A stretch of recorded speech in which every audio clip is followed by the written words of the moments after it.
السلام علیکم ورحمۃ اللہ وبرکاتہ۔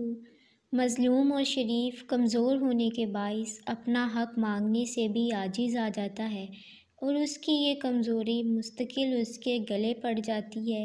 روحانی طور پر کمزور انسان ہی زیادہ تر مظلومیت کا شکار ہوتے ہیں۔ طاقت و جرأت جسموں میں ہوتی ہے لیکن اس سے کہیں زیادہ روح میں ہوتی ہے۔ جو انسان اپنی روح کی غذا کا بندوبست کرتا ہے وہ عرفہ ہو جاتا ہے۔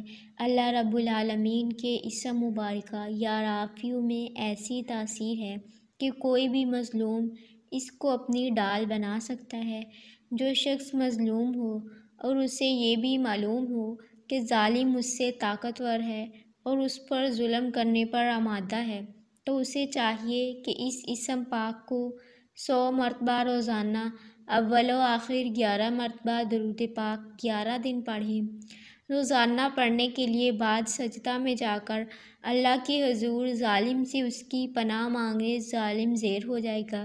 اگر کسی ملازم کے عہدے کی ترقی رک چکی ہو اور کسی بھی وجہ سے اس کے افسران بلا رکاوٹ ڈال رہے ہوں تو ملازم کو چاہیے کہ پیر کے دن بعد نماز مغرب 707 مرتبہ اس اسم پاک کو پڑھے اور یہ عمل 11 دن تک جاری رکھے۔ اس کے بعد توقف کرے اور دوبارہ پیر آنے پر یہی عمل کرے، پھر توقف کرے اور تیسرے پیر کو بھی یہ عمل کرے اور اس کے بعد اللہ کے حضور جولی پھیلا کر اپنی ملازمت میں ترقی کی دعا کرے۔ اس میں کوئی شک نہیں کہ حق تعالیٰ اسے ترقی عطا فرمائے۔ عمل شروع کرنے سے پہلے اول آخر 11 بار درود پاک لازمی پڑھنا ہے۔ یہ عمل آپ نے صرف 2 دن کے لیے کرنا ہے۔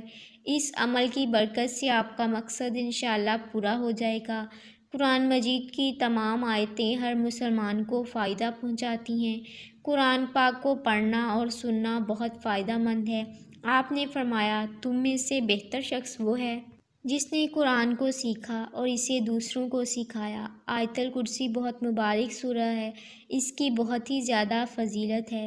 حدیث میں بھی ہے، آپ صلی اللہ علیہ وسلم نے فرمایا، جو شخص ہر فرض نماز کے بعد آیت الکرسی پڑھے اس کو موت کے علاوہ جنت میں جانے سے کوئی چیز نہیں روک سکتی۔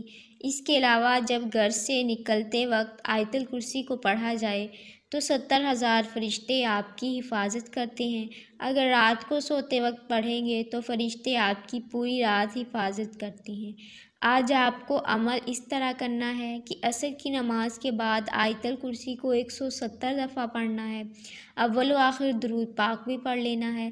یہ عمل آپ نے 2 دن تک کرنا ہے۔ انشاءاللہ اس عمل سے آپ کا ہر چھوٹا بڑا مقصد پورا ہو جائے گا۔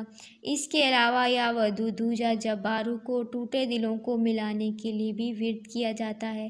اس کے عمل کا طریقہ کار یہ ہے کہ کسی بھی نماز کے بعد محبوب مطلوب کا تصور کر کے ان دونوں اسماء کو 33 بار پڑھ لیں اور اول و آخر درود پاک لازمی پڑھیں اور پھر اللہ سے ان کو ملانے کی دعا کریں۔